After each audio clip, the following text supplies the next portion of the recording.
আবাসিক ভাতার দাবিতে জগন্নাথ বিশ্ববিদ্যালয়ের ভিসি ও প্রক্টরকে অবরুদ্ধ করে রেখেছে ২০ ব্যাচের শিক্ষার্থীরা।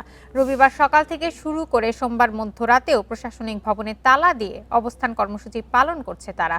শিক্ষার্থীদের দাবি, আবাসিক ভাতার তালিকায় ২০২৪-২৫ সেশনের ২০তম ব্যাচ অন্তর্ভুক্ত থাকলেও তাদের প্রথম কিস্তি বাদ দেওয়া হয়েছে। এই সেশনের প্রায় ৩,০০০ শিক্ষার্থীর মধ্যে ১৯৮৩ জন ভাতার আওতাভুক্ত থাকলেও আবাসন ভাতা না দেওয়ার সিদ্ধান্ত প্রশাসন নেয় বলে অভিযোগ তাদের। প্রশাসনের এমন সিদ্ধান্তের বিপরীতে রবিবার সকালে প্রশাসনিক ভবনে ভিসি ও প্রক্টর সহ বেশ কয়েকজন প্রশাসনিক কর্মকর্তাকে অবরুদ্ধ করে শিক্ষার্থীরা।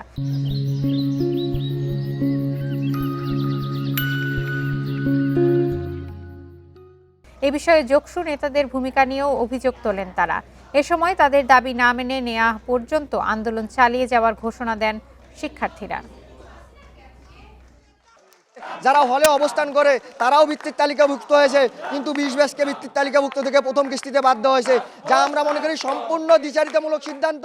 আমরা বলতে চাই, এই রকম মুনাফেকি, এই রকম গুজবকারী মববাদী শিবিরকে আমরা এই ক্যাম্পাস থেকে বয়কট করলাম। আমরা এই ধরনের ছাত্র সংসদ চাই নাই।